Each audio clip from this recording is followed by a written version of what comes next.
মানুষ এখন দিন গুনছেন, শুধু এখন সময়ের অপেক্ষা। তবে নবদ্বীপ বিধানসভায় এবারে ব্যাপকভাবে জয়লাভ করবে বিজেপি।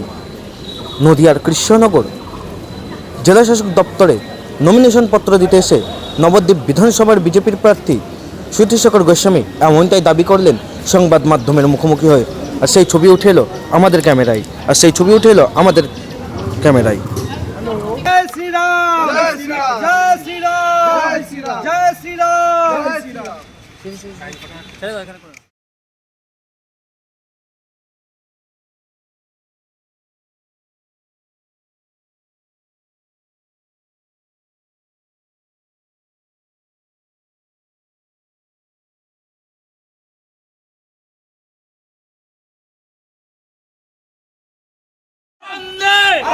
बीजेपी बीजेपी बीजेपी जिंदाबाद बीजेपी बीजेपी जिंदाबाद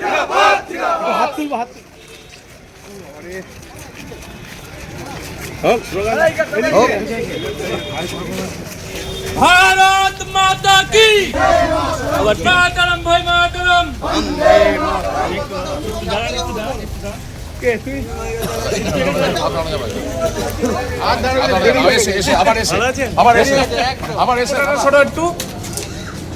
রিপোর্টার উঠে যাবে।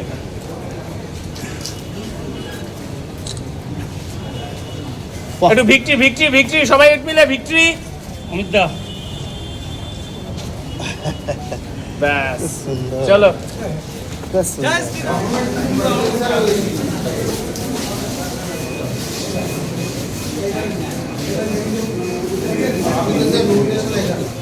আজকে মনোনয়ন জমা দিতে যাচ্ছেন, প্রতিপক্ষ নিয়ে কোনো চিন্তাই নেই। প্রতিপক্ষ তো, ধরুন নামে নন্দ সাহা, পুণ্ডরীকাক্ষ সাহা মাননীয় বিধায়ক দাঁড়িয়েছেন নামে, আসলে তো দাঁড়িয়েছেন বিমান কৃষ্ণ সাহা মাননীয় পৌরপতি, উনি দাঁড়িয়েছেন।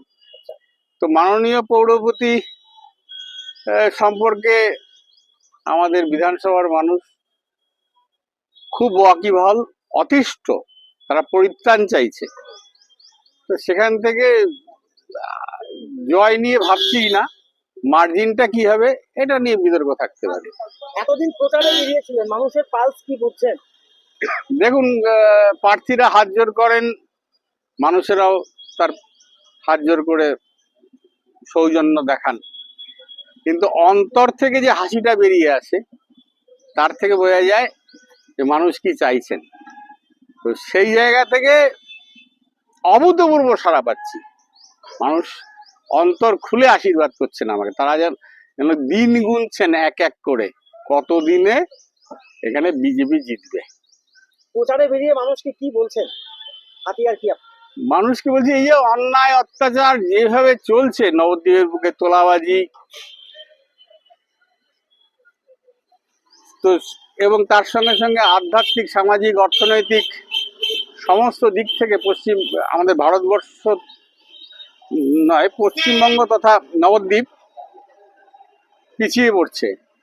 নবদ্বীপ জন্য সারা পৃথিবীতে বিখ্যাত, হেরিটেজ ঘোষণা হয়েছে, কিন্তু হেরিটেজের কোনো কাজ নবদ্বীপে হয় নাই। শুধুমাত্র কিছু প্রতিশ্রুতি দিয়ে ভোটের আগে ভোটটা নেওয়া হয়। এবারও নন্দ সাহাকে সামনে রেখে আসলে বিমান কৃষ্ণ সাহা লুটপাট চালাবেন, এই জন্য তাকে দাঁড় করানো, এরকম অসুস্থ মানুষকে। তো সেই জায়গা থেকে মানুষ মন ঠিক করেই নিয়েছেন। এই যে বললাম, দিন গুনছেন, এক এক করে দিন গুনছেন যে কবে এই থেকে পরিত্রাণ পান, এই অত্যাচার অনাচার থেকে পরিত্রাণ পান।